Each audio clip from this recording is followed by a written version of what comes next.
Class 10th के statics के first class में आज हम लोग देखेंगे कि स्टैटिक्स के अंदर कौन कौन सा टॉपिक्स पढ़ना है और उस टॉपिक्स को सीरीज वाइज एक एक करके उसको उससे रिलेटेड क्वेश्चन करेंगे।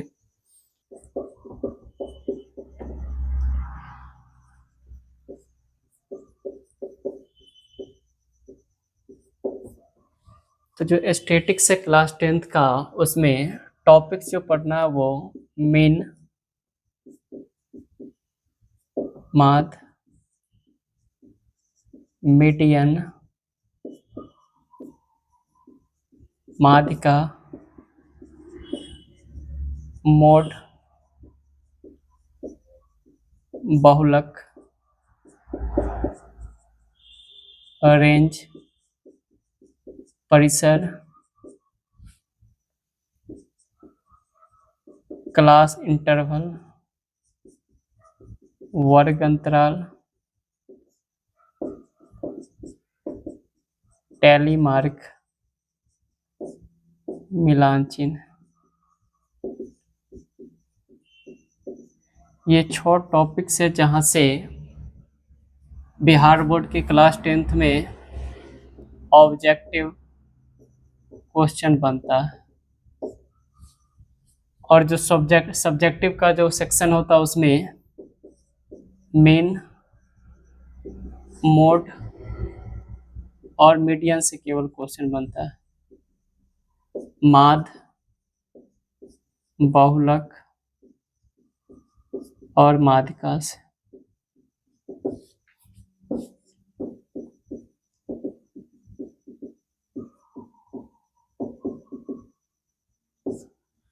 तो जो क्लास 10th का जो बोर्ड का एग्जाम होता है उसमें ऑब्जेक्टिव और सब्जेक्टिव दोनों पैटर्न होता है, जिसमें ऑब्जेक्टिव में जो क्वेश्चन पूछा जाता है उसमें मीन से, मीडियन से, मोड से, रेंज से, क्लास इंटरवल और टैली मार्क से, जबकि सब्जेक्टिव में पूछा जाता है केवल मीन से, मोड से और मीडियन से।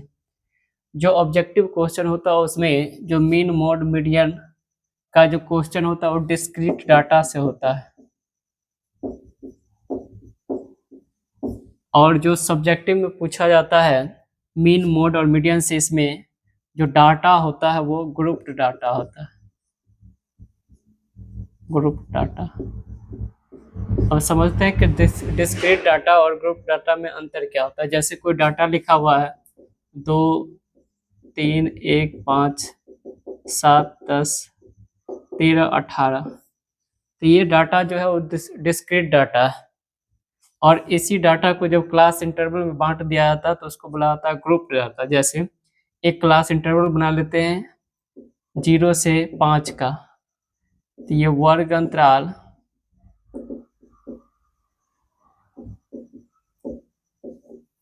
और ये इसका फ्रीक्वेंसी है बारंबारता। तो 0 से 5 की अगर बात करते हैं, 5 से 10, 10 से 15 और 15 से 20, तो 0 से 5 के बीच में जो नंबर दिख रहा है वो 2, 3, 1, इसमें 5 जो है एक्सक्लूडेड है, 5 को काउंट नहीं किया जाएगा, 5 को 5 से 10 में काउंट किया जाएगा। तो 0 से 5 के बीच में जो डाटा दिख रहा है 2, 3 और 1, टोटल इसकी बारंबारता कितना है? 3 है। 5 से 10 के बीच की अगर बात करते हैं, 5 से 10 के बीच में 5 काउंट होगा, 7 काउंट होगा, 10 काउंट नहीं होगा। तो 5 से 10 के बीच में 2 डाटा है, 5 और 7।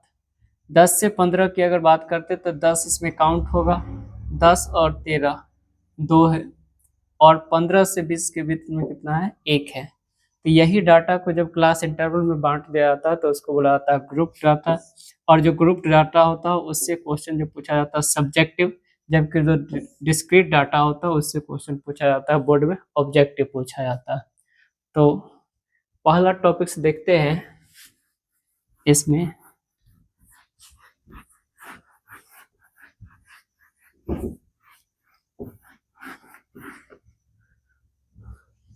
मेजरमेंट ऑफ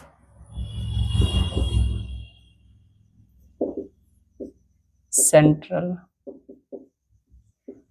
टेंडेंसी, केंद्रीय प्रवृत्ति का मापन। ये केंद्रीय प्रवृत्ति जो होता है वो 3 प्रकार का होता है, मीन, मोड और मीडियन। माध्य,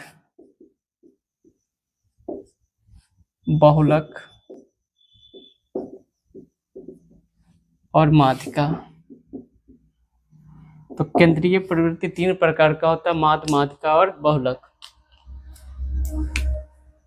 जो माध्य, माध्यिका और बहुलक होता है, इसमें बहुलक और माध्यिका को, बहुलक और माध्यिका के प्रश्न को, क्वेश्चन को, इसको अलजेब्रिक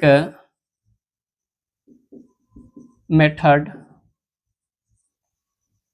और ग्राफिकल मेथड, यानी कि बीजगणितीय विधि और आलेखीय विधि दोनों द्वारा इसको सॉल्व किया जा सकता है, बहुलक और माध्यिका के प्रश्न को। जबकि माध्य का जो प्रश्न होता है उसको केवल अलजेब्रिक मेथड से ही सॉल्व किया जा सकता है।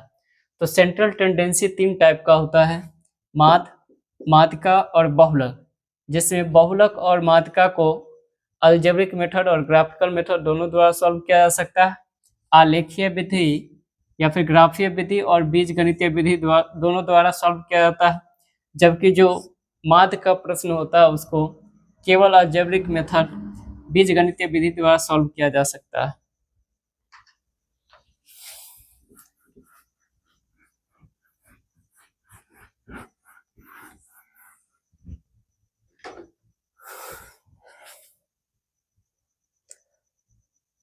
पहला टॉपिक से इसमें मीन, माध्य।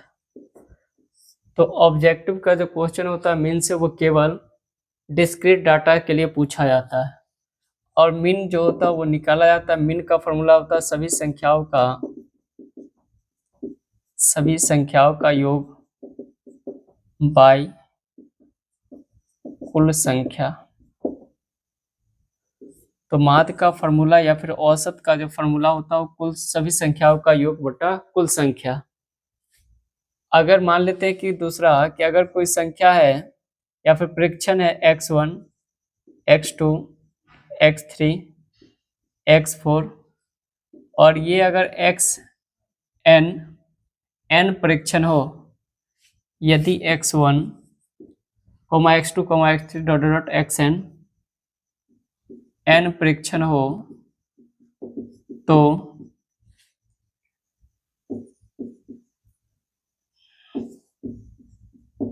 इसका माध्य जो होगा इसको डिनोट करते हैं x बार से, और x बार इक्वल टू होगा x1 plus x2 plus x3 plus x4 dot dot xn, यानी कि सभी परीक्षण का योग बट्टा टोटल परीक्षण की संख्या था n था। x बार इक्वल टू हो जाएगा x1 plus x2 plus x3 dot dot सच डेट xn बाई n। अगर मान लेते हैं कि यदि x1, x2, x3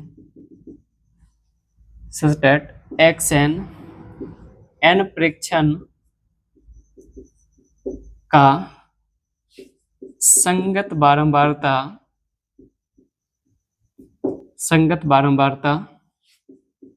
f1, f2, f3 such date fn हो, तो इसका माध्य x बार इक्वल टू होगा, जो परीक्षण होगा उसके संगत बारंबारता से गुना करेंगे, यानी कि x1 into f1 plus x2 into f2 plus x3 into f3 such that, इसी तरीका से लास्ट xn है, इसका बारंबारता fn, xn into fn by f1 plus बारंबारता का योग f1 plus f2 plus f3 fn। इसी को हम लिख सकते हैं x bar equal to sigma xi fi by sigma F I, और ये सिग्मा का जो लोअर लिमिट है आई बराबर 1 से n तक, यानी कि आई का वैल्यू जब 1 पुट करेंगे तो x1 f1 हो जाएगा, आई का वैल्यू 2 पुट करेंगे तो x2 f2, आई का वैल्यू 3 पुट करेंगे तो x3 f3, और ये वैल्यू जो अपर लिमिट है वो n है, 1 से लेकर के n तक जाएगा। ये सिग्मा एफ आई जो होगा इसका जब सम करेंगे तो ये n हो जाएगा, यानी कि कुल प्रेक्षण सिग्मा आई इक्वल टू 1 से n तक sigma F I into X I by N. तो अगर कोई प्रेक्षण x1 से xn तक है और उसका संगत बारंबारता f1 से fn तक है, तो उसका माध्य जो होगा x bar equal to sigma F I X I by N.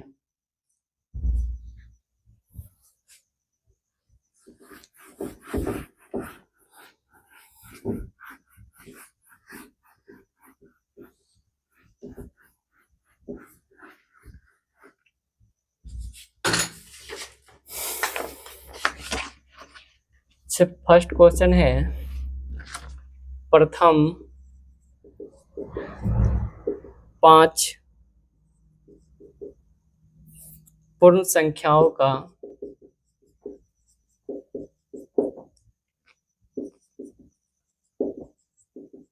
माध्य होगा। ए ऑप्शन है 3, बी ऑप्शन है 2, सी ऑप्शन है 2.5 और डी ऑप्शन है 4। क्वेश्चन है कि प्रथम 5 पूर्ण संख्याओं का माध्य होगा। ऑप्शन दिया हुआ 3, 2, 2.5 और 4। तो पहला 5 पूर्ण संख्या क्या होता है? 0, 1, 2, 3 और 4।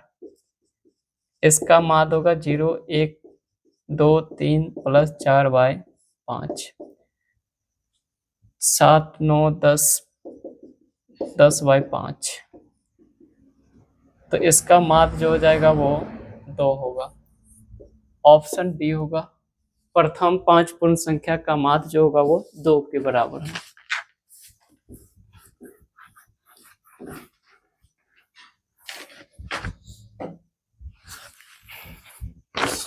नेक्स्ट क्वेश्चन है,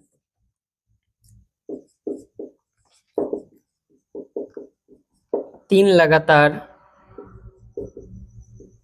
प्राकृत संख्या का माध्य है।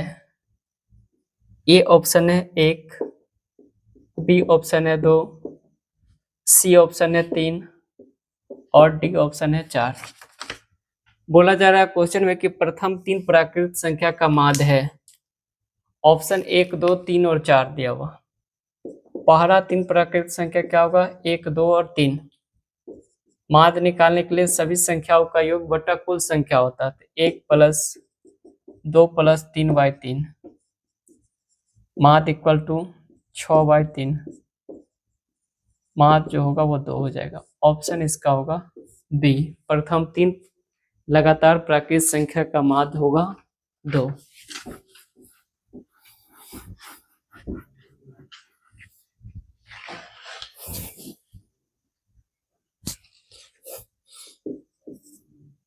नेक्स्ट क्वेश्चन है, प्रथम 5 विषम संख्या का माध्य है।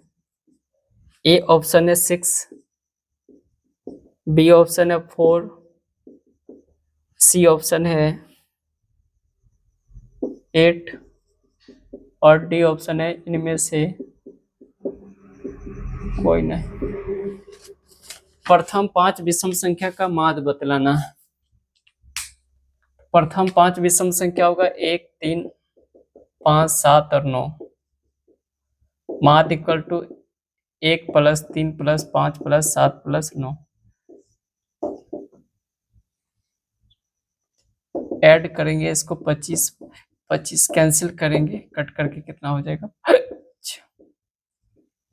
तो जो माध्य होगा वो प्रथम 5 विषम संख्या का माध्य 5 होगा। ऑप्शन इसमें से कोई नहीं है, ऑप्शन हो जाएगा डी, इनमें से कोई नहीं।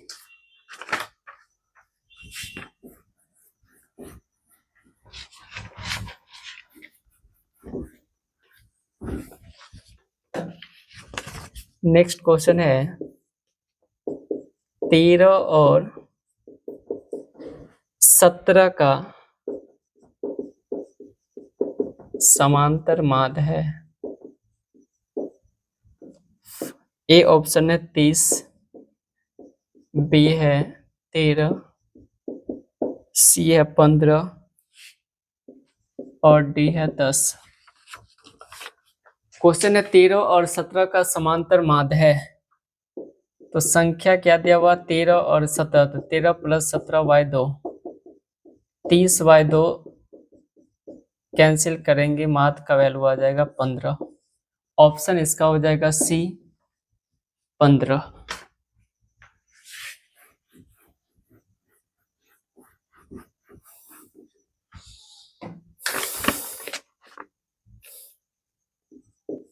नेक्स्ट क्वेश्चन है 5 के प्रथम 7 गुणजों का माध्य है। ए ऑप्शन है 25, बी ऑप्शन है 20, सी ऑप्शन है 30 और डी ऑप्शन है 35।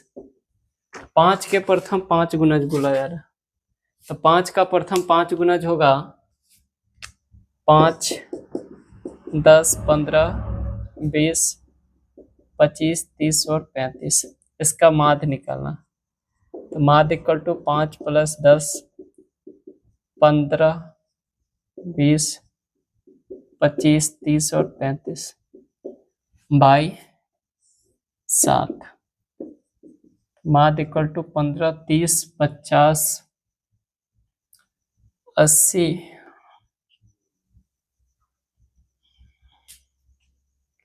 और 60, 140/7। माध्य आ जाएगा 20। ऑप्शन हो जाएगा बी। तो प्रथम 5 के प्रथम 7 गुणज का जो माध्य होगा वो 20 होगा।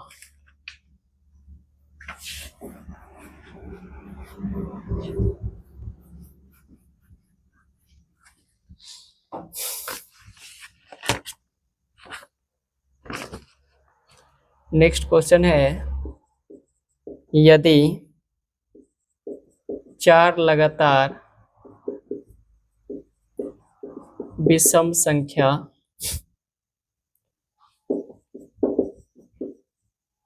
का माध्य 6 है तो सबसे बड़ी संख्या है, तो सबसे बड़ी संख्या है। ए ऑप्शन है 5, बी ऑप्शन है 9, सी ऑप्शन है 21 और डी ऑप्शन है 15। क्वेश्चन है कि यदि 4 लगातार विषम संख्या का माध्य 6 है तो सबसे बड़ी इसमें से संख्या क्या हो। तो किसी भी 2 लगातार विषम संख्या के बीच का जो अंतर होता है वो हमेशा 2 होता है। अगर सबसे छोटा अगर विषम संख्या x अगर मानते हैं तो दूसरा विषम संख्या होगा x + 2, तीसरा होगा x + 4 और चौथा होगा x + 6। तो 2 लगातार कॉन्जिक्यूटिव ऑड नंबर का जो डिफरेंस होता है वो हमेशा 2 होता है। अगर पहला अगर विषम संख्या सबसे छोटा अगर x माने तो अगला होगा x + 2, तीसरा हो जाएगा x + 4 और चौथा हो जाएगा विषम संख्या x + 6। ये 4 विषम संख्या का माध्य दिया हुआ 6 दिया हुआ, तो माध्य इसका निकालेंगे x + x + 2 + x + 4 + x + 6/4 और इसका माध्य क्या दिया हुआ 6 = 4x + 12/4।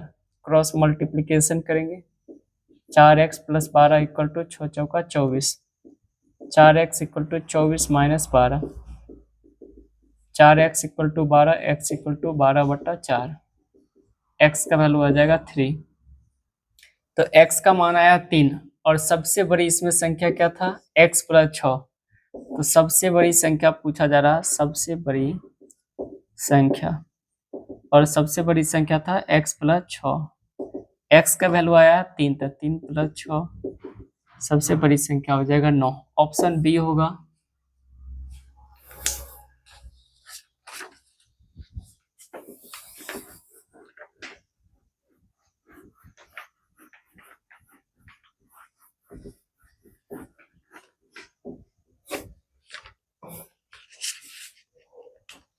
नेक्स्ट क्वेश्चन है,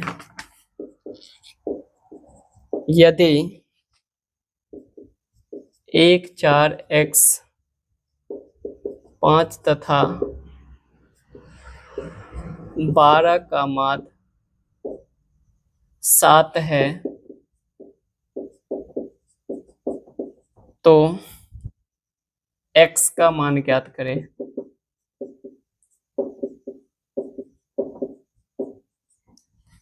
ऑप्शन है ए 6, बी 8, सी 13 और डी है 9।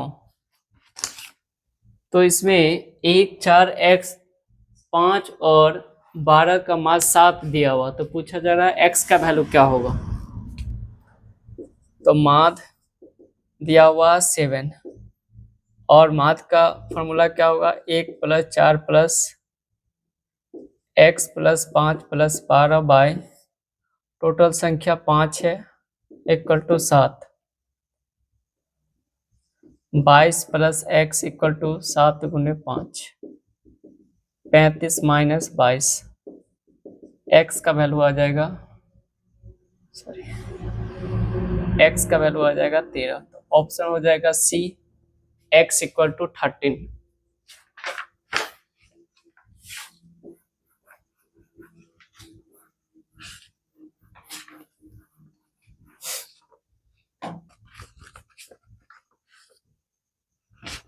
नेक्स्ट क्वेश्चन है, यदि x plus 3, x plus 5, x plus 7 एवं x प्लस 10 का माध्य 9 है तो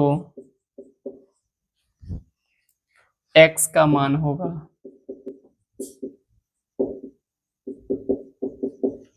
ए ऑप्शन है 4, बी ऑप्शन है 6, सी ऑप्शन है 5 और डी ऑप्शन है 7।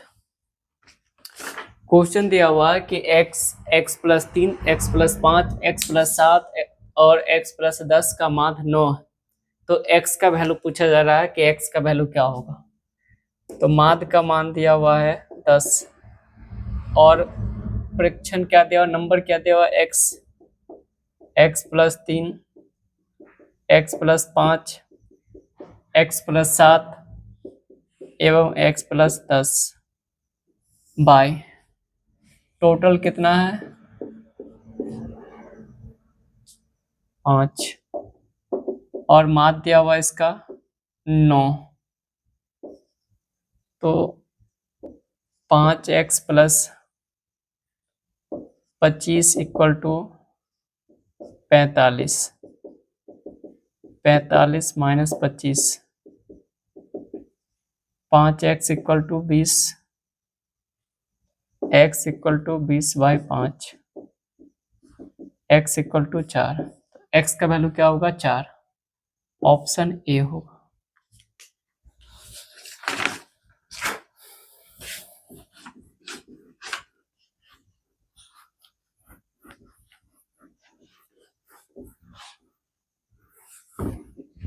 नेक्स्ट क्वेश्चन है,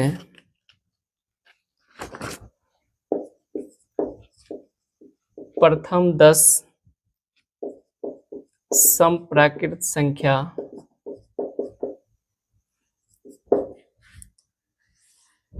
का माध्य है। फर्स्ट ऑप्शन है इसका 110, सेकेंड ऑप्शन है 11, थर्ड ऑप्शन है 10 और फोर्थ ऑप्शन है 100। तो प्रथम पहला 10 सम प्राकृत संख्या का माध्य पूछा जा रहा है। पहला 10 सम प्राकृत संख्या 2, 4, 6, 8, 10, 12, 14, 16, 18 और 20 होगा। इसका माध्य निकालना, माध्य इक्वल टू 2 + 4, 6, 8, 10, 12 + 14 + 16, 18 + 20 बाई 10। माध्य इक्वल टू क्या होगा?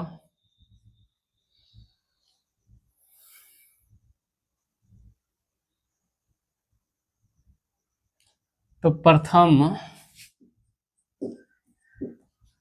n सम संख्या का योग का फॉर्मूला होता है।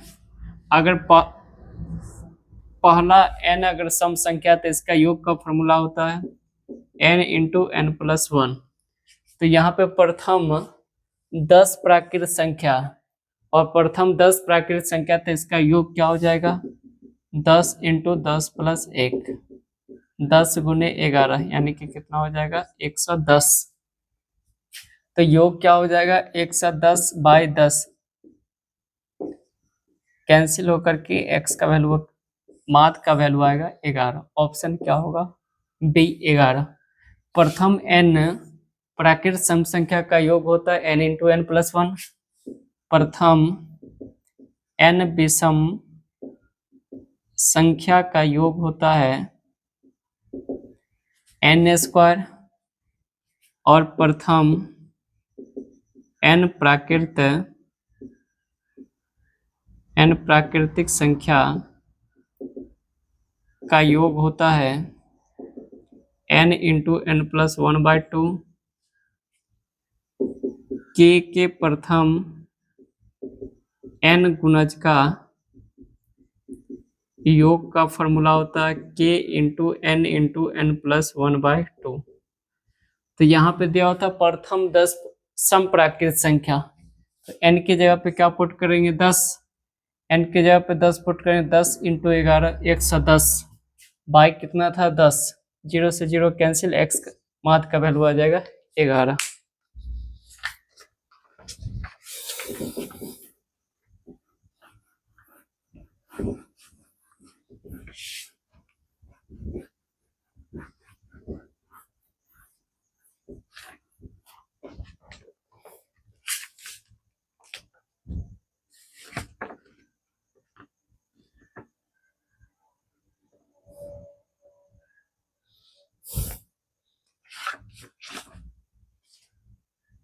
अब है सब्जेक्टिव क्वेश्चन के लिए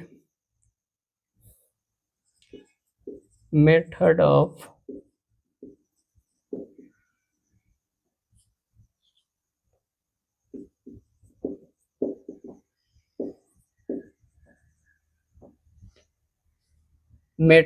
finding solution of mean for group data। तो जो सब्जेक्टिव होता है उसमें क्वेश्चन पूछा जाता है ग्रुप डाटा से, और इस ग्रुप डाटा के लिए जो मीन निकाला जाता है अलजेब्रिक मेथड से, वो 3 तरीका से। पहला डायरेक्ट मेथड, जिसको हिंदी में बोलते हैं प्रत्यक्ष विधि। दूसरा होता है एज्यूम्ड मीन मेथड, जिसको बोलते हैं कल्पित माध्य विधि। और तीसरा होता है स्टेप डेविएशन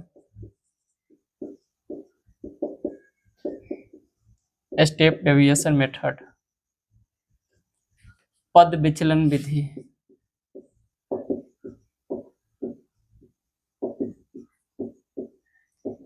तो अलजेब्रिक मेथड से ग्रुप डाटा के क्वेश्चन को 3 तरीका से सॉल्व कर सकते हैं, डायरेक्ट मेथड से, एज्यूम्ड मेथड से और स्टेप डेविएशन मेथड से। प्रत्यक्ष विधि से कल्पित माध्य विधि से और पद विचलन विधि से। बोर्ड में जो क्वेश्चन होता है उसमें ये मेंशन नहीं रहता है कि किस विधि से सॉल्व करना है। तो जो भी विधि आसान हो, direct method, assumed mean method या फिर स्टेप डेविएशन मेथड, उस क्वेश्चन को बनाने के लिए उस तरीका से हम बना सकते हैं।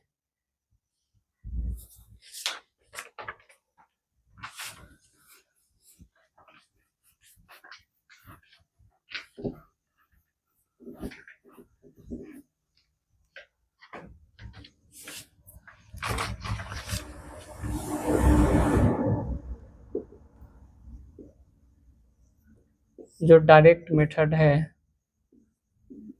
प्रत्यक्ष विधि, इसका फॉर्मूला होता है x बार डिनोट करता है माध्य को, x bar equal to sigma F I X I by sigma F I. तो जो प्रत्यक्ष विधि होता है उसका फॉर्मूला होता है sigma F I X I by sigma F I. Question लेते हैं उससे समझते हैं। जैसे पहला क्वेश्चन है,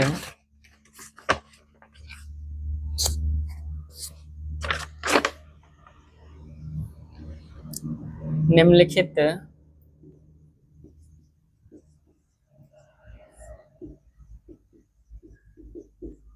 आंकड़ों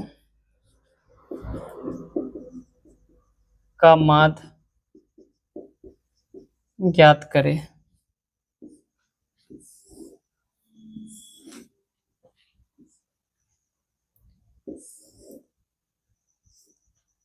वर्ग अंतराल दिया हुआ क्लास इंटरवल 5 से 15, 15 से 25, 25 से 35, 35 से 45, 45 से 55 और 55 से 65। इसका फ्रीक्वेंसी बारंबारता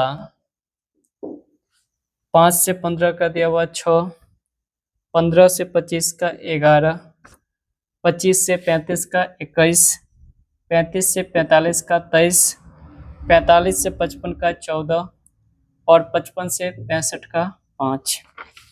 अब इस प्रश्न को डायरेक्ट मेथड से बनाते हैं। तो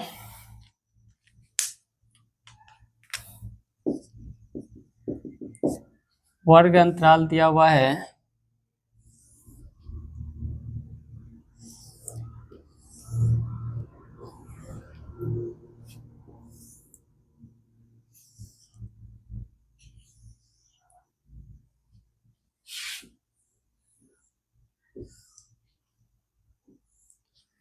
एक में लिख लेते वर्ग अंतराल,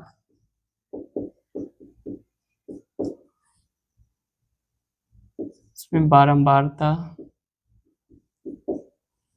एक्स आई डिनोट करता है वर्ग चिन्ह को, और ये बारंबारता को डिनोट करते हैं एफ आई से, और ये एफ आई इंटू एक्स आई, यानी कि बारंबारता और वर्ग चिन्ह का गुणनफल। वर्ग अंतराल पहला है 5 से 15, दूसरा है 15 से 25, तीसरा है 25 से 35, चौथा है 35 से 45, 35 से 45, नेक्स्ट है 45 से 55 और फिर है 55 से 65।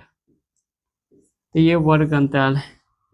इसका संगत बारंबारता क्या है? 5 से 15 का 6, 15 से 25 का 11, 25 से 35 का 21, 35 से 45 का 23 और 45 से 55 का 14, 55 से 65 का 5। वर्ग चिन्ह निकाला जाता है उच्च सीमा प्लस निम्न सीमा बटा 2। अगर मान लेते कि वर्ग है 10 से 20, तो इसको बोला जाता है निम्न सीमा, इसको बोला जाता है उच्च सीमा। और वर्ग चिन्ह होता है जिसको एक्स आई से यहाँ पर डिनोट किया जा रहा है, वो होता है उच्च सीमा प्लस निम्न सीमा बाय 2, तो उच्च सीमा इसका क्या है 20, निम्न सीमा क्या है 10/2, तो 30/2 = 15। तो प्रत्येक वर्ग का यहाँ पे क्या निकालेंगे, वर्ग चिन्ह, और वर्ग चिन्ह निकालते हैं उच्च सीमा प्लस निम्न सीमा बाय 2। तो अगर इसका अगर निकाले 5-15 वर्ग अंतराल 5 से 15 का वर्ग चिन्ह, तो 15×5 20/2 10। इस वर्ग का अगर वर्ग चिन्ह निकालेंगे तो 25×15 40/2 20। इस दोनों को निकालेंगे 35×25 का, तो 60/2 30। वैसे ही अगला निकालेंगे 40, ये 50 और ये 60। अब FI इंटू XI करेंगे तो 10 छक्का 60, 20 × 11 करेंगे तो 220, 21 तिया 630, और 23 को 40 से गुना करेंगे 920, 14 को 50 से गुना करेंगे 700, और 60 को 5 से गुना करेंगे तो 300। सबको ऐड करते हैं तो इसका जो सम होगा FI XI को, इसको डिनोट करेंगे सिग्मा FI XI से, सिग्मा FI XI से, और सिग्मा FI XI का वैल्यू क्या होगा 0।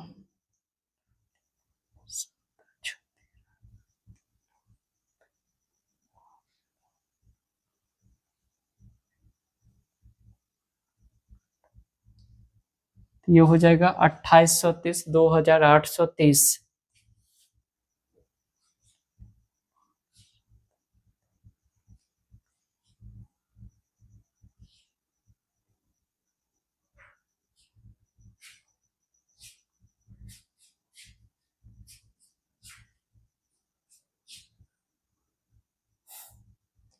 जीरो 3 2 5 7 6 3 1 7 3 10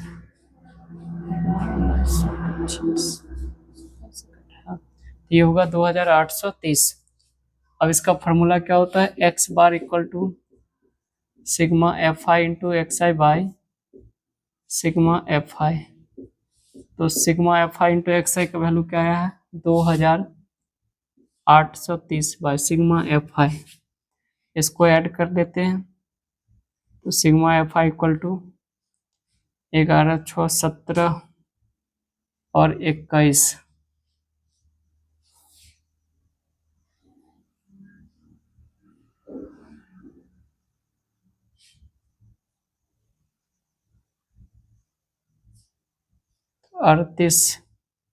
अड़तीस और 19।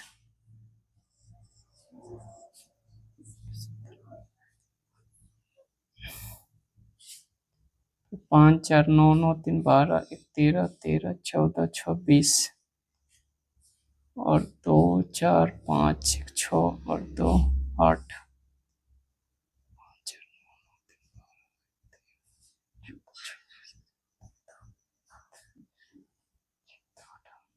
तो सिग्मा FI XI का वैल्यू होगा 80 बाई क्या होगा 80, 0 से 0 cancel, x bar equal to क्या होगा 283/8। तो इसका माध्य का जो वैल्यू होगा 283/8 होगा।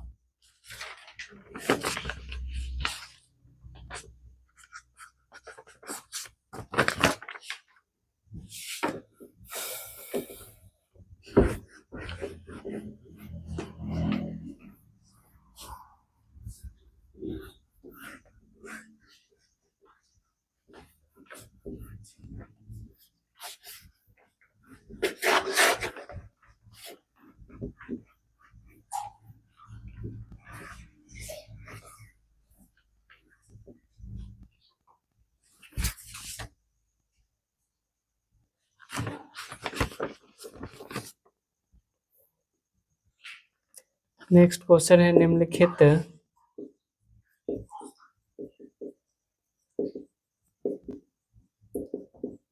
आंकड़ों का माध्य 27 है तो P का मान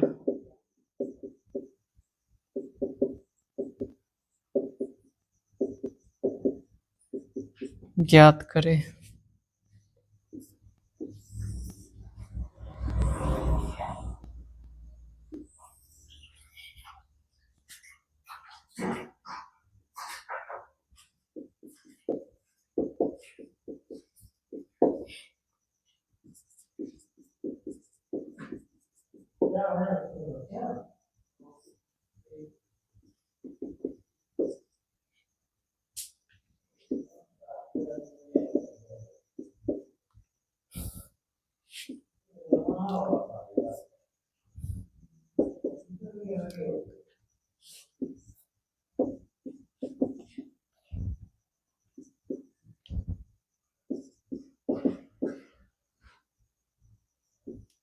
तो 0 से 10 का बारंबारता दिया हुआ 8, 10 से 20 का पी, 20 से 30 का 12, 30 से 40 का 13 और 40 से 50 का 10 दिया हुआ।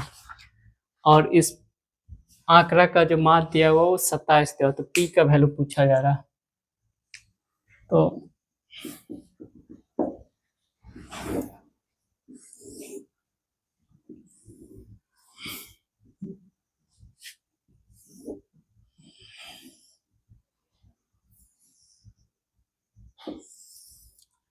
वर्ग अंतराल है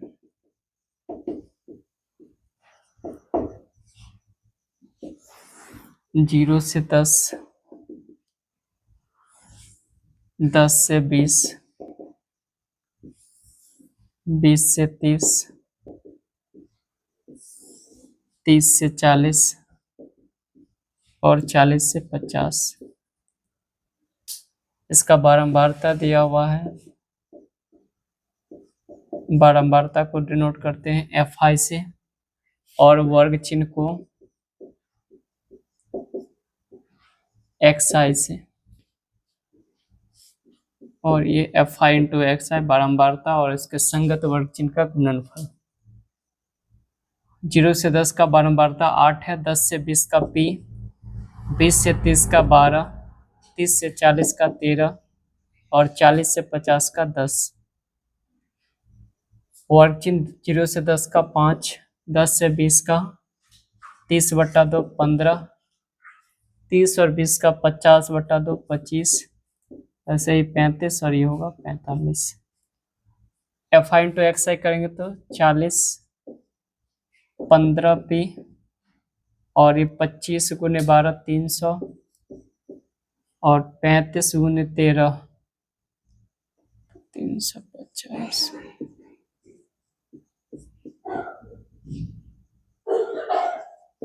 455 और 45 दाएं के 450। Sigma F I X I का वैल्यू होगा 5,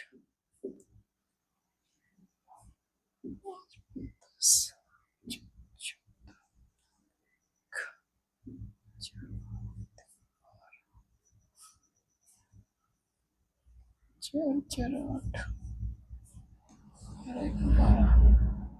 तो sigma F I X I का वैल्यू हो जाएगा 1245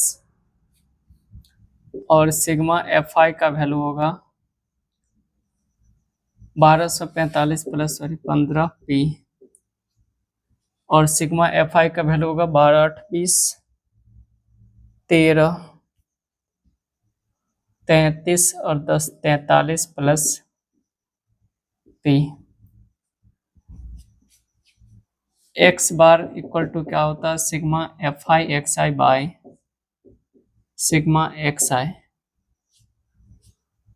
सिग्मा एक्स बार का वैल्यू दिया हुआ 27, तो 27 equal to sigma F I X I का वैल्यू दिया हुआ 1245 plus 15 P by 43 plus P. Cross multiplication यहाँ से करेंगे तो 1245 plus 15 P equal to 27 into 43 plus P. तो 1245 plus 15 P equal to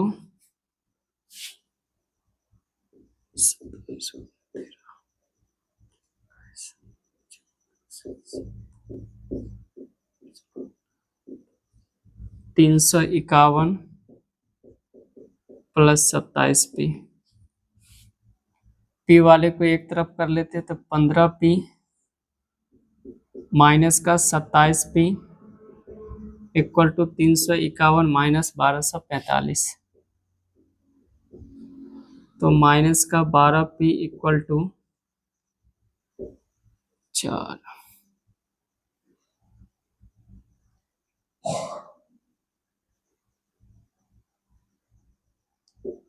minus का 894 बाई माइनस से minus cancel, p equal to 894 by 12। तो जो p का वैल्यू होगा वो आया है 894 बाई 12। 12 से अगर काटे तो 12 साते 84, 84, फिर 54, 12 चौक 48, 6060, यानी कि p का वैल्यू जो होगा 74.5 होगा।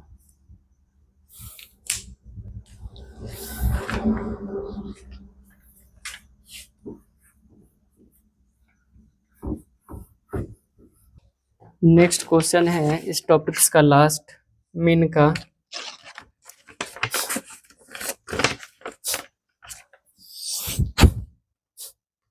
निम्नलिखित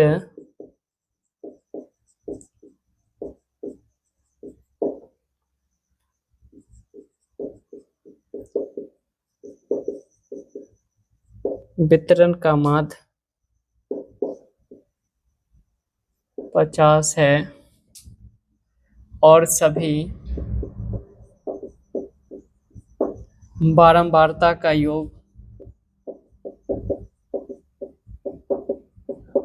और सभी बारंबारता का योग 120 है, तो x और y का मान ज्ञात करें।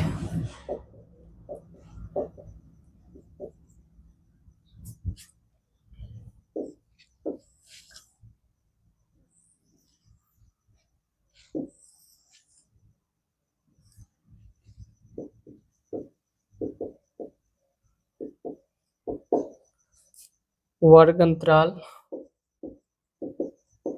बारंबारता, वर्ग अंतराल है 0 से 20, इसका संगत बारंबारता दिया हुआ 17, 20 से 40 का संगत बारंबारता है x, 40 से 60 का संगत बारंबारता है 32, 60 से 80 का संगत बारंबारता y और 80 से 100 का संगत बारंबारता 19 और कुल दिया हुआ है बारंबारता का योग 120। तो इस सारणी का जो माध्य है वो 50 है और बारंबारता का योग 120 है, तो x और y का वैल्यू निकालना। बारंबारता का योग क्या है 120 और बारंबारता क्या दिया हुआ 17 plus x plus 32 plus y plus 19 equal to 120, x plus y plus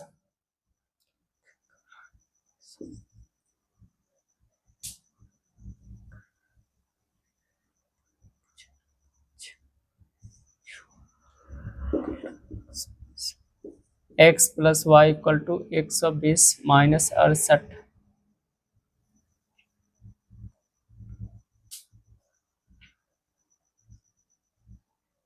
x plus Y equal to 52। x plus Y का जो वैल्यू होगा वो 52 होगा। अब इसका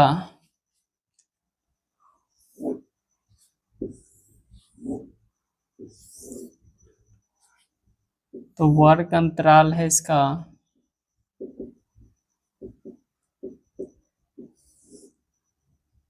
बारंबारता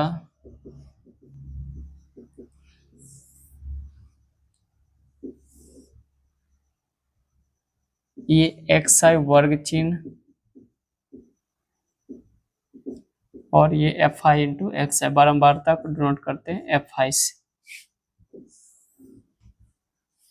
जो वर्ग अंतराल है पहला 0 से 20, जिसकी बारंबारता दिया हुआ 17, दूसरा 20 से 40, इसका बारंबारता क्या है x, 40 से 60, इसका बारंबारता दिया हुआ 32, 60 से 80, इसका बारंबारता दिया हुआ y, और 80 से 100, इसका बारंबारता दिया हुआ 19। वर्ग चिन्ह होगा इसका 10, ये हो जाएगा 30, 60, 40, 100, 100 का आधा 50, 80, 60, 140 बाय 2 70, 180 बाय 2 90, 17 दाहे की 170 प्लस 30x प्लस 1600, और ये हो जाएगा 70y plus 1610, sorry 1710। Sigma F I into X I का वैल्यू अगर निकालें तो ये होगा 0,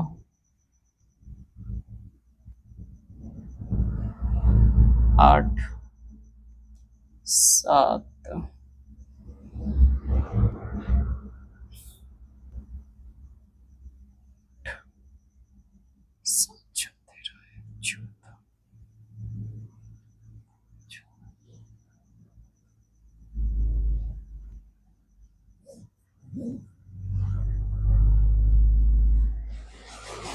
1। तो sigma F I X I का वैल्यू होगा 3480, और सिग्मा एफ आई का वैल्यू दिया हुआ था 120, बारंबारता का योग दिया हुआ है 120। अब फॉर्मूला क्या जानते हैं, sigma F I X I by sigma F I equal to क्या होता है, X bar. Sigma F I X I का वैल्यू क्या था, 3480 plus 70y plus 30x।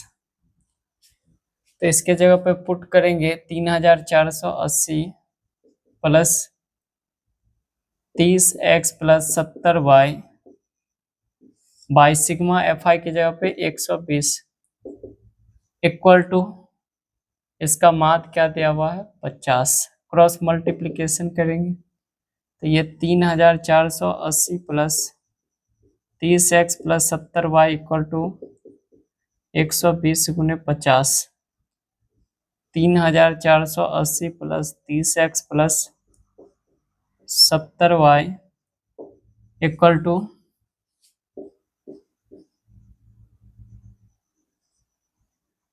6000, 30x plus 70y equal to 6000 minus 3480, तो ये हो जाएगा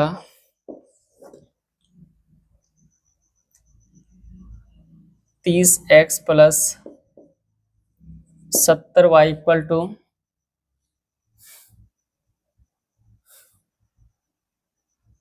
0।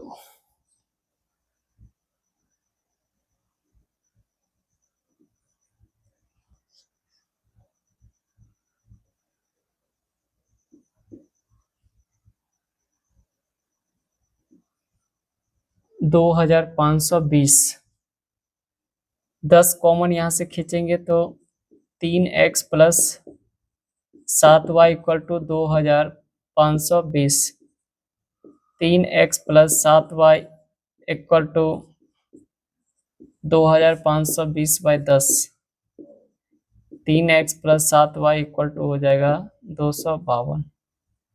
इसको मान लेते हैं समीकरण 1 और ये मान लिए समीकरण 2। तो समीकरण 1 क्या आया है, 3x + 7y = 252 और समीकरण 1 आया है x + y = 52। अगर इस समीकरण को अगर 3 से अगर गुना कर लेते हैं तो ये क्या हो जाएगा, 3x + 3y = 2 6 156। इसको मान लिए समीकरण 3। तो समीकरण 2 में से समीकरण 3 को घटा लेते हैं और समीकरण 2 में से समीकरण 3 को अगर घटाएंगे, समीकरण 2 माइनस समीकरण 3 को, तो ये आएगा 3x + 7y - 3x + 3y = 252 - 156। 3x से 3x कैंसिल, 7y में से 3y घटेगा तो 4y =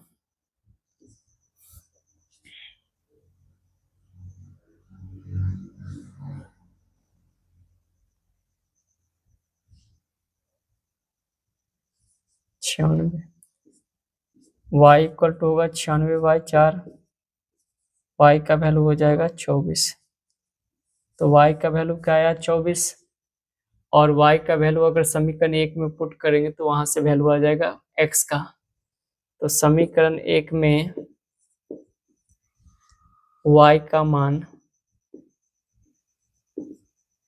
और रखने पर, जब समीकरण 1 में y का वैल्यू पुट करेंगे तो ये आएगा x + 24 = 52, x = 52 - 24, x = क्या आ जाएगा, 28। तो x का वैल्यू होगा 28 और y का वैल्यू होगा 24। तो ये क्वेश्चन मीन का लास्ट क्वेश्चन था। अगले दिन नेक्स्ट क्लास में मीडियन से रिलेटेड क्वेश्चन करेंगे।